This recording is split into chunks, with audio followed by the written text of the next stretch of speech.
Hello friends, today's question is what is the most difficult part of being a scrum master or agile coach? This question looks easy but it's not. So we'll wait for your answer. Bye, have a nice weekend. Hi.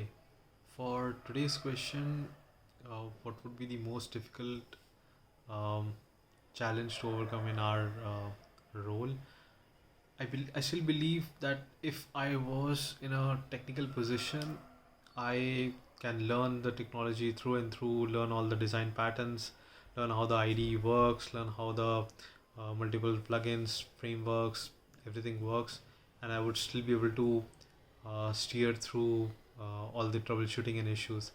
But with any role that involves people working with different team members having their each individual working style, and that style, that number of people, that particular team member, that changes, and the whole dynamics of the group changes.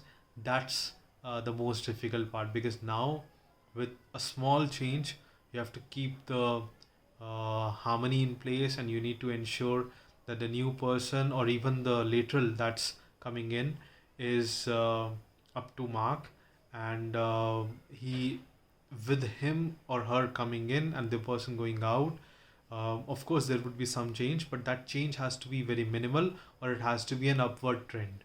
So that's one thing. For all of this, I believe communication is going to be a very key role. And while I believe I'm still learning, it still requires me to hone my skills more each and every day.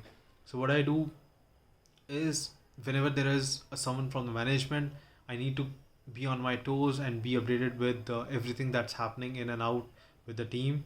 That's also a challenge, because there might be small changes that might have happened since the last time I've checked the board, and I need to be updated. So that's one thing. If there is a new framework or a new technology or a new methodology in agile world that's up and coming, I need to be aware about it, even if it means I need to know a few basic minimal details.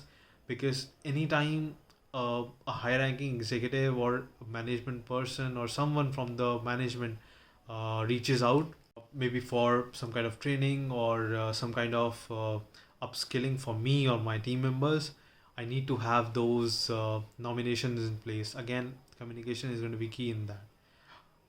If there's a difficult person involved, conflict management skills and techniques and ways and approaches needs to be uh, very sharp, because anytime a person is approaching me or there is a conflict within the team, I need to be able to listen and resolve, and I can't just rely on same conventional methods. Again, communication plus learning through and through of the latest trends of how the people are working in different industries, that needs to be acquired on an ongoing basis. Again, if there are any changes in the software or tools that I'm working with, if there are any changes in those, I need to be on my toes and learn those before it even impacts the work that my team is doing. So again, that requires learning skills.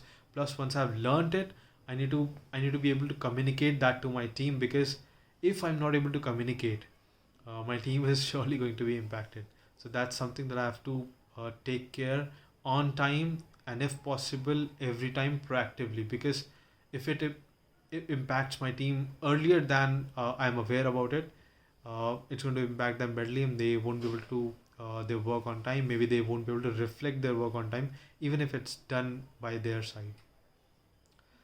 If there are any changes in my team, if there are any changes in the on the customer side, on the management side, I need to be able to understand what's going to be the impact. That's another difficult thing, because sometimes there are n number of changes, but by the time I understand if it's a positive change, if it's a neutral change, if it's a negative change, how to handle it, even if it's a positive change, how to handle it, how to ensure that the communication from party A to party B, it happens seamlessly and smoothly. That's also part and parcel of our role. So all in all, a lot of skills that needs to be honed day in and day out. That's very critical of our roles and responsibility. So yeah. Hi all, good evening. This week's question is, what is the most difficult part of being a Scrum Master or an Agile coach? So, in theory, we know that there are various collaboration tools like we can use Teams or Outlook for any communication between the team members.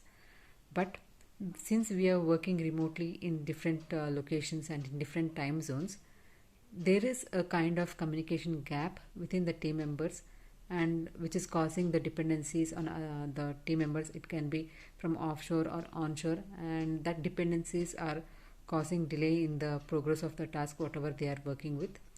And along with that, if they are scheduling any calls early morning and team will not be able to join, it can be with the client or the stakeholders, and there are possibilities that we are missing few details what is discussed during those meetings, and the external or the proxy PO will not be able to share the end-to-end points whatever is happened or discussed in that meeting, and we'll have to try to follow up with them and get those details. And there are chances that they are planning or renegotiating any of the backlog items, and also they themselves do the estimations and try to enforce those estimations with the team members, and they try to apply, and they also expect team members should adhere to those estimations or the change in the planning or the requirement.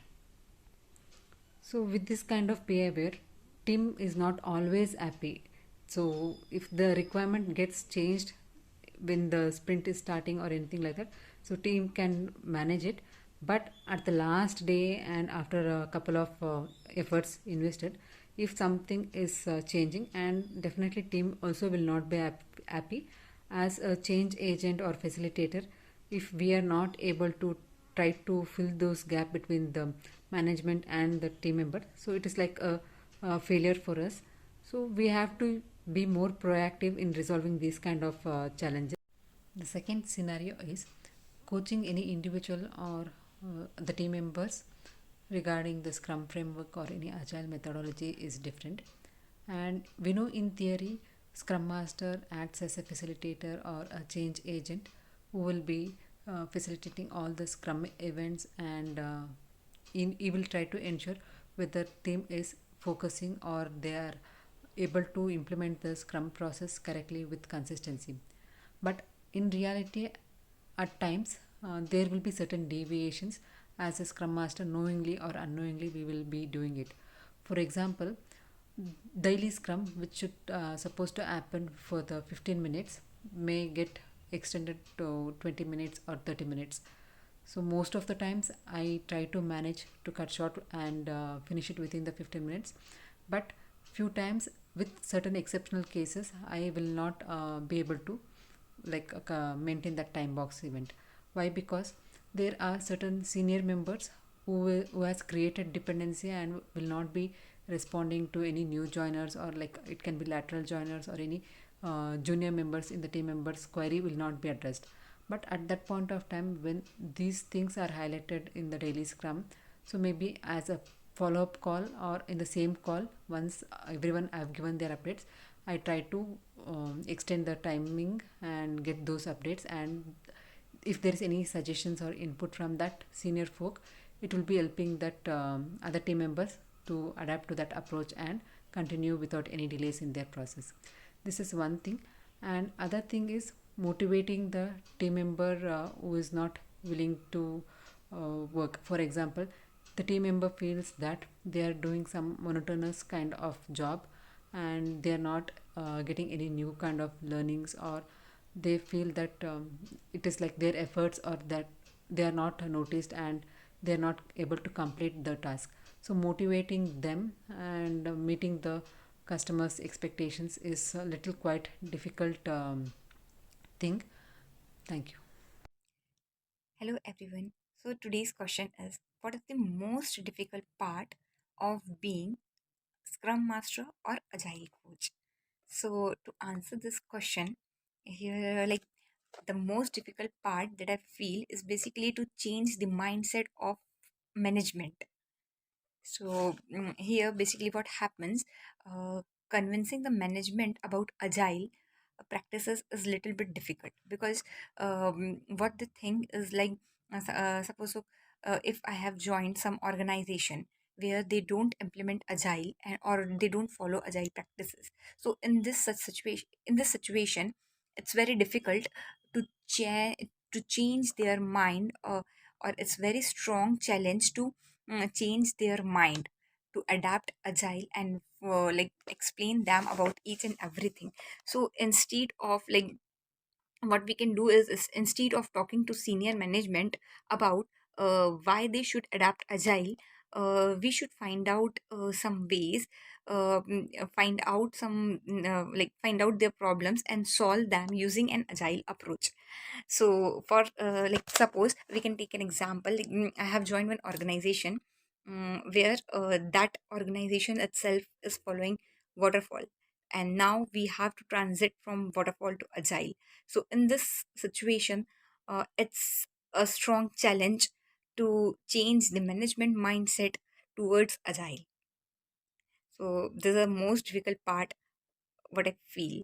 The second thing that I say, like, that I would say is the most difficult, is to basically, what people think is, um, scrum master is the one who like should get a resolution of any problem immediately. So getting speedy resolution to any problem is also the most difficult part. Whenever a problem arises, it's a scrum master responsibility to get it fixed as quickly as possible. Yeah, that's true. But there are many situations in which the scrum master cannot fix it at a spot, or at a spot.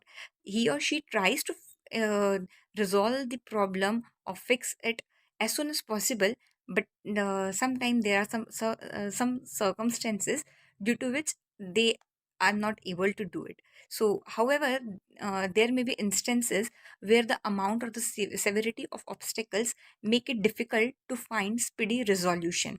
So for example, suppose we are in the middle of some development, and we have some APIs dependency on third party vendor, and suddenly, like, we find out that the third party vendor organization has has holiday due to some reason in their state. So in such kind of situation, scrum master cannot get it resolved in that day itself.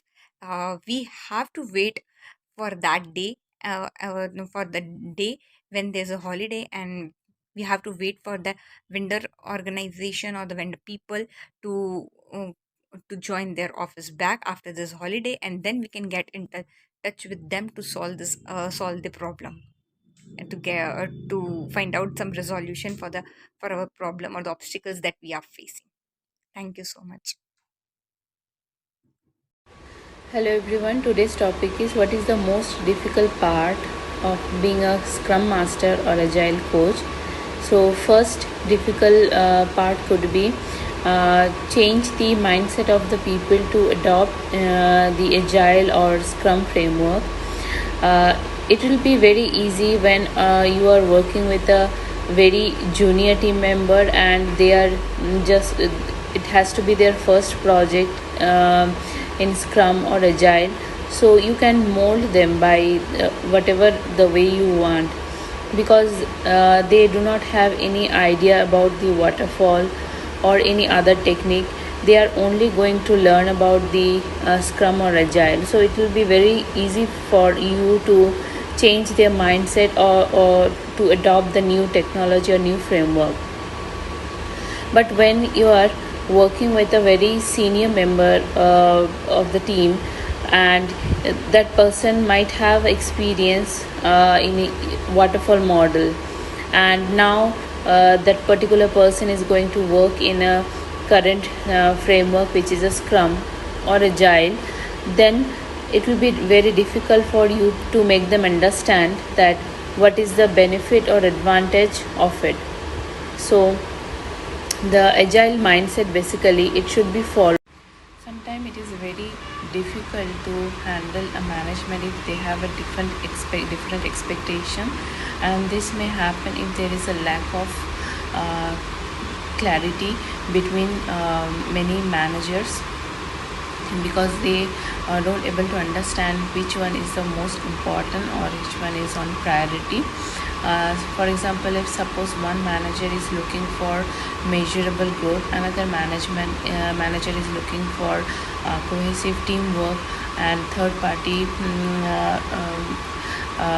user or vendor is looking for problem solution, then it is very difficult, right? And as a scrum master, you also as a scrum master you also have a then problem to understand what is the expectation from the team.